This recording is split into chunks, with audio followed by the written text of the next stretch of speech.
There is a quiet kind of fear that does not shout. It does not chase us through dark streets or hide beneath our beds. It lives inside us, behind our decisions, inside our silences. It is the voice that says, maybe tomorrow, maybe later, maybe I am not ready.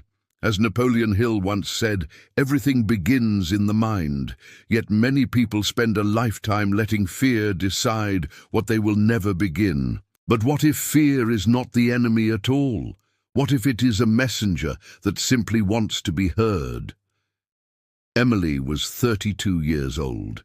She worked in a small publishing house where the walls smelled of ink and paper, and every day felt like the day before. She was good at her job, quiet, dependable, invisible in the best way. Her life moved in soft circles. Morning coffee, the sound of keyboards, polite smiles, the same seat on the train home. Inside, though, something restless stirred. She had ideas for stories, for books, for a project that had lived in her heart since college. But every time she thought about it, fear whispered louder than her dream.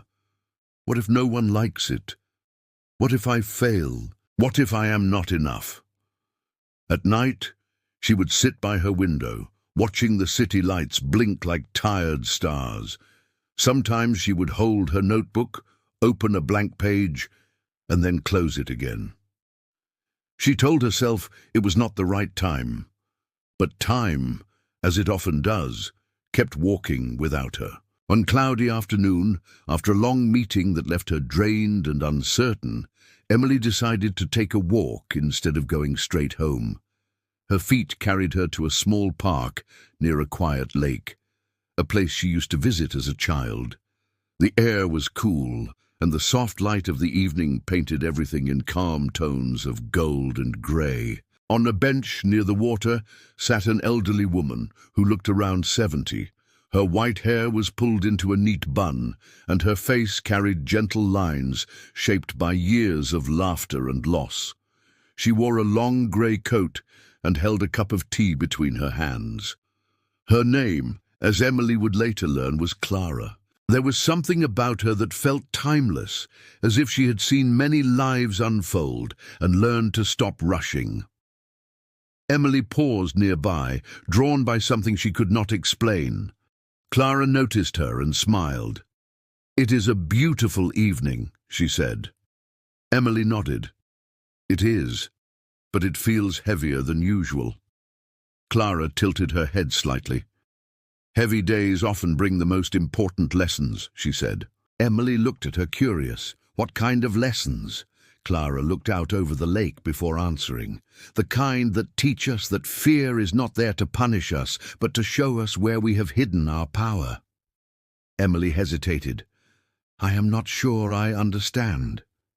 Clara turned her eyes to her and asked gently, "When was the last time you did something even though you were afraid?" The question fell into Emily's mind like a stone into still water, sending ripples she could not stop. She opened her mouth but found no answer. Clara smiled softly as if she already knew. "Do not fight fear," she said. "Walk beside it. Fear only loses its power when we face it step by step. It is not a wall, it is a doorway." Then she took a sip of her tea, looked at the lake one last time and stood up. "Maybe next time we meet, you will tell me what you did with your fear." And with that, she walked away slowly, her steps steady, her presence lingering like the scent of rain. That night, Emily lay in bed, unable to sleep. Clara's words echoed in her thoughts like a quiet song. "Walk beside it." The next day, she woke up earlier than usual. The sky was pale, the world still half asleep.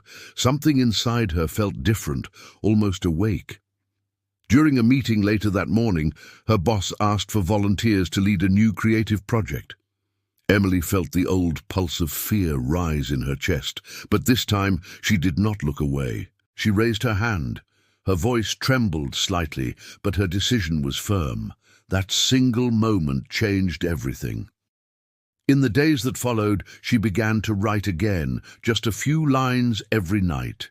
She sent an email she had been too afraid to send for months. She spoke up when she usually would have stayed quiet. Every act was small, but each one was a quiet victory. She began to understand that courage was not the absence of fear. It was the movement that happens in spite of it. She started keeping a note in her journal that read, "Fear does not leave when you run. It leaves when you move through it." Weeks passed. Her project took shape piece by piece. Her colleagues began to notice her light, her ideas, her voice. She still felt afraid, but fear no longer ruled her. It had become part of her rhythm, something that reminded her she was alive and growing. One cool Saturday morning, Emily returned to the park. The bench was empty, the lake was still, and the air smelled of autumn leaves. She sat down and watched the reflections of the trees in the water. Clara was not there, yet somehow Emily felt she was. She realized that the voice that had guided her was not only Clara's, it was her own, the one she had buried under layers of hesitation and doubt. Clara had simply reminded her to listen to it again. Emily smiled and closed her eyes. In that stillness, she finally understood Napoleon Hill's truth. Thought is the cause, reality is the effect. Because the moment she changed her thoughts, her world began to change too. Fear had never been her enemy. It had always been her teacher. Emily stood up and looked at the sky. The morning light touched her face softly. She took a deep breath and whispered, not as a wish, but as a truth that had finally come alive within her. The voice that taught me to fly was always mine. If this story touched something inside you, share it so it can reach more hearts. Tell me, what did this message make you reflect on today? Let us keep growing together. This is only the beginning.